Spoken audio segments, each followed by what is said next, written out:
নমস্কার, আমি Abhik. Heavy metal ফুটবলের আরও একটি ভিডিওতে আপনাদের সকলকে স্বাগত। আশা করি সকলেই খুব ভালো আছেন এবং সুস্থ আছেন। তো মরশুম শেষে আপাতত রীতিমতোই সরগরম দলবদলের বাজার। ইতিমধ্যেই একাধিক স্বদেশী এবং বিদেশি খেলোয়াড়কে চূড়ান্ত করেই দল গঠনের প্রাথমিক কাজটিকে বেশ খানিক দূরে এগিয়ে নিয়েছেন ইস্টবেঙ্গল রিক্রুটাররা। সেই সাথে একাধিক নতুন নামও যে টার্গেট লিস্টে যোগ হচ্ছে এমনও আভাস বেশ কিছু সূত্রেই। পাশাপাশি নজরে থাকা দু একজন ভারতীয় খেলোয়াড় হাতছাড়া হওয়ায় বেশ কয়েকটি ক্ষেত্রে পরিকল্পনার রদবদলও আগামী দিনে ঘটতে পারে এমনও খবর মিলেছে একাধিক মাধ্যমেই। অন্যদিকে দলের বিদেশি নির্বাচন প্রসঙ্গে বেশ কয়েকটি নতুন নাম নিয়ে বিস্তর জল্পনা ছড়িয়েছে এবং এক্ষেত্রেও ফলপ্রসূ সিদ্ধান্ত শীঘ্রই প্রকাশ্যে আসতে পারে এমনই আশা প্রকাশ করা হয়েছে বিভিন্ন সূত্রেই। সব মিলিয়ে অস্কার ব্রিগেডের ইন্ডিয়ান স্কোয়াডের গঠন সংক্রান্ত আলোচনায় তো আসবই, সেই সাথে বিদেশি নির্বাচনের বিষয়েও অতি গুরুত্বপূর্ণ বেশ কিছু আপডেটস নিয়ে শুরু করতে চলেছি আজকের এই নতুন এপিসোড। তবে ডিটেল নিউজে যাওয়ার আগে যদি চ্যানেলে প্রথমবারের জন্য এসে থাকো, অবশ্যই রেগুলার আপডেটস পাওয়ার জন্য চ্যানেলটাকে সাবস্ক্রাইব করে বেল বাটনটা অন করে দিও, আর ভিডিওটা ভালো লাগলে লাইক ও শেয়ার করতে ভুলো না। তো বিপিন সিংয়ের পর দলের পরবর্তী ভারতীয় সাইনিং হিসাবে এডমান্ড লালরিন্ডিকাকেই বড় চুক্তিতে আবদ্ধ করে ফেললেন ইস্টবেঙ্গল রিক্রুটাররা। আগামী 3 বছরের জন্যই এবার ইন্টারকাশি থেকে আবারও লাল হলুদ জার্সিতেই ফিরতে চলেছেন জাতীয় দলের এই আক্রমণ ভাগের ফুটবলার। লেখো 26 বছর বয়সী এই তরুণ অতীতে সেন্টার ফরওয়ার্ডের পাশাপাশি অ্যাটাকিং মিডফিল্ড, রাইট উইং, এমনকি রাইট মিডফিল্ডেও নিজের কার্যকারিতা প্রমাণ করেছেন এবং গত মরশুমে ইন্টারকাশির হয়ে আই লিগে মোট 19টি ম্যাচে 4টি গোলের পাশাপাশি 5টি অ্যাসিস্টও রয়েছে এডমান্ডের নামের পাশেই। সেক্ষেত্রে বিষ্ণু এবং ডেভিড এই দুই তরুণ তুর্কির সাথেই এডমান্ডের সংযোজনও যে আক্রমণ ভাগকে আগামী দিনে আরও শক্তিশালী করে তুলতে পারে সেই সম্ভাবনাই প্রবল।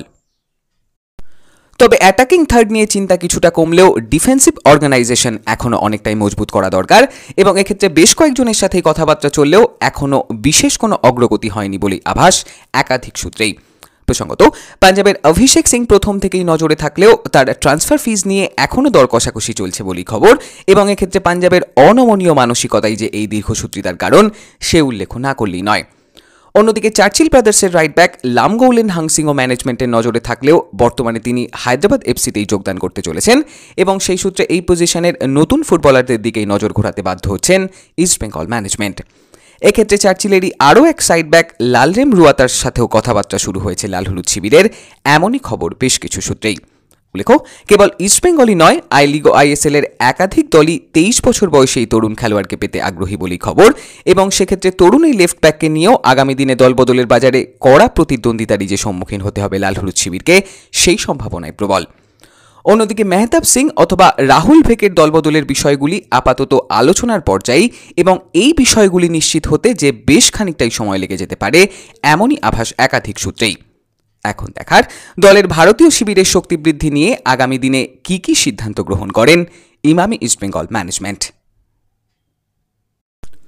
অন্যদিকে বিদেশি ফুটবলারদের মধ্যে আপাতত মিগুয়েলের পর সার্বিয়ান ডিফেন্ডার ইভান মিলাদিনোভিচের সাথে চুক্তির বিষয়টি চূড়ান্ত করেছেন ইস্টবেঙ্গল রিক্রুটাররা।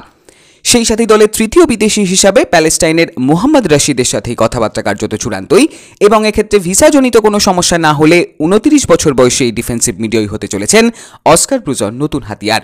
উল্লেখ্য প্যালেস্টাইনের জাতীয় দলের নিয়মিত সদস্যই হওয়ার পাশাপাশি গত মরশুমে ইন্দোনেশিয়ার দল পার্সিবায়ের হয়ে রশিদ মাঠে নেমেছিলেন এবং লিগা ওয়ানে গত বছর মোট 31টি ম্যাচে 6টি গোলের ক্ষেত্রে অবদান রয়েছে অভিজ্ঞ ফুটবলারের নামের পাশে।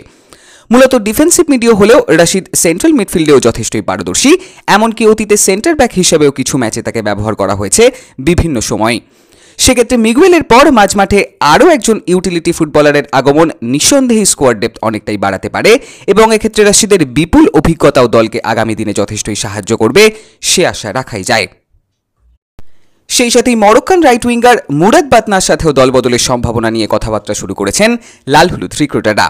উল্লেখ্য সৌদি প্রো লিগের অত্যন্তই অভিজ্ঞ এই ফুটবলার একাধিক পজিশনে নিজেকে মানিয়ে নিতে সক্ষম এবং গত মরশুমে সৌদি প্রো লিগে মোট 25টি ম্যাচে 10টি গোল ও 6টি অ্যাসিস্টও তিনি করেছেন তার বর্তমান দল আল ফাতের হয়েই। আপাতত প্রাথমিক পর্যায়ে এই ডিলটি রয়েছে বলেই খবর। সেই সাথে আক্রমণ ভাগের আরও দু একটি প্রোফাইল নিয়েও চূড়ান্ত পর্যালোচনা চালাচ্ছেন রিক্রুটাররা, এমনই আভাস একাধিক সূত্রেই। সেক্ষেত্রে দলের বিদেশি নির্বাচন নিয়ে আগামী দিনে কোন পরিকল্পনার আশ্রয় নেন ইমামি ইস্টবেঙ্গল ম্যানেজমেন্ট, আপাতত সেদিকেই অধীর আগ্রহে তাকিয়ে থাকবেন আপামর লাল হলুদ জনতাই। আজকের ভিডিওটি এই অবধি। ইন্ডিয়ান ফুটবল এবং ইস্ট বেঙ্গল রিলেটেড এমনই সব আপডেট এবং অ্যানালিসিস নিয়ে আবারও কথা হবে নতুন একটা ভিডিওতে। ততক্ষণে রেগুলার আপডেটস পাওয়ার জন্য চ্যানেলটাকে সাবস্ক্রাইব করে দিও, আর ভিডিওটা ভালো লাগলে লাইক ও শেয়ার করতে ভুলো না। Tata, signing off.